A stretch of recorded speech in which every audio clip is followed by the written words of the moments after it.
കേരളത്തിലെ നദികളുടെ പുനർജീവനം ലക്ഷ്യമിട്ട് NGO കോൺഫെഡറേഷന്റെ ആഭിമുഖ്യത്തിൽ നദീ സംരക്ഷണ യജ്ഞമായ നദീയാത്ര നടന്നു.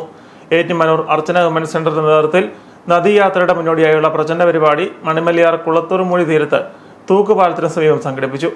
ദൈവത്തിന്റെ സ്വന്തം നാട് എന്ന പേരിന് അർഹയാണെങ്കിൽ അതിന്റെ പ്രധാനപ്പെട്ട കാരണം നമ്മുടെ കേരളത്തിലേക്ക് കടന്നു വരുന്ന വടക്കേ ഇന്ത്യൻ ജനതകള് കേരളത്തിലേക്ക് ട്രെയിനുകളും മറ്റും കയറി കഴിയുമ്പോഴേ അവർ ഒരുമാതിരി പരദേശയിലെത്തി എന്ന് വിചാരിച്ചുകൊണ്ട് തുള്ളിച്ചാടുന്നത് ഞാൻ കണ്ടിട്ടുണ്ട്. ആ ഒരു പരദേശയായി ഈ കേരളം നിലകൊള്ളുന്നുണ്ടെങ്കിൽ അതിൻ്റെ പ്രധാനപ്പെട്ട കാരണം ജീവസുറ്റ നദികളും ഹരിതാഭം നിറഞ്ഞ കുന്നും മലകളുമൊക്കെയാണ്. നമുക്ക് വളരെ അഭിമാനത്തോടെ സംരക്ഷിക്കേണ്ടതാണ് പുഴകൾ എന്ന് ഇന്ന് നമ്മൾ കൂടുതൽ തിരിച്ചറിയുന്നു. കാരണം നമ്മളെ ഇപ്പോൾ കടന്നുപോയ വേനൽ നമ്മളെ എല്ലാവരെയും അല്പം ഭയാശങ്കകളിലേക്ക് കടത്തിവിട്ടിട്ടുണ്ട് എന്ന് ഉറപ്പാണ്. നദീ സംരക്ഷണ റാലി, നദീ സംരക്ഷണ ബോധവൽക്കരണ ഗാനം, പ്രകൃതി നിരീക്ഷണ യാത്ര എന്നിവ ഇതിന്റെ ഭാഗമായി നടന്നു.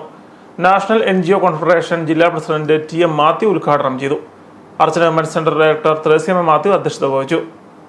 കോൺഫെഡറേഷൻ ജില്ലാ ഭാരവാഹികളായ സിസ്റ്റർ ക്രിസ്റ്റി, TG തങ്കമ്മ, പോൾസൺ കൊട്ടാരത്തിൽ, ജോസ് പ്രകാശ് തുടങ്ങിയവർ പ്രസംഗിച്ചു.